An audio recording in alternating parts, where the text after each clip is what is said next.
Après le sucre et le café, le cacao est le produit d'importation le plus important au monde. Mais au-delà de l'aspect industriel, le chocolat est un objet de fascination pour plusieurs chercheurs.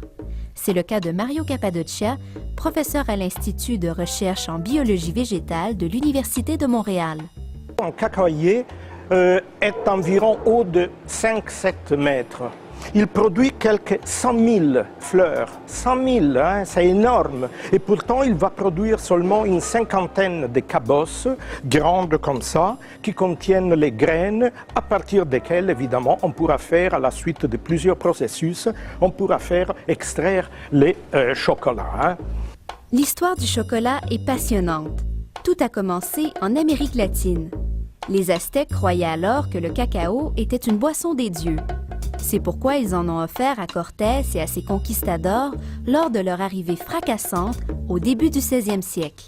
L'empereur des Aztèques avait cru que l'arrivée de ces groupes de personnes qui étaient armées, qui faisaient boum puisqu'ils avaient des armes à feu, ils avaient des animaux qu'on ne connaissait pas au niveau de l'Amérique centrale ou même pas de l'Amérique tout court. Tout cela était tellement extraordinaire qu'il fallait bien que ce soit les dieux Quetzalcoatl qui revenaient. Par la suite, le cacao a rapidement suscité la convoitise de ses exploitants. On se rend compte que le cacao, c'est un gros business. Tout le monde devait s'y lancer.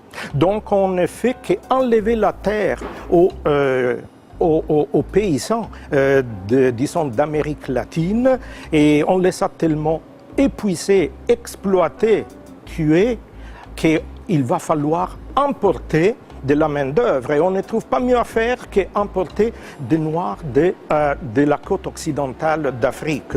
Au 17e siècle, le chocolat soulève les passions. Il y avait un côté péché, il y avait également ce côté peut-être aphrodisiaque qui faisait en sorte qu'il était pas mal vu. D'autres, par contre, ils les trouvaient bien sûr, pas seulement excellent, mais c'était quelque chose d'enivrant. Aujourd'hui, le chocolat est considéré comme une gourmandise aux vertus surprenantes. Il y a des choses extraordinaires, notamment des substances avec action, disons, antidépressive. Allez, par exemple, vous avez de la sérotonine, vous avez de la caféine, de la théobromine, d'autres substances encore qui ressemblent à des amphétamines.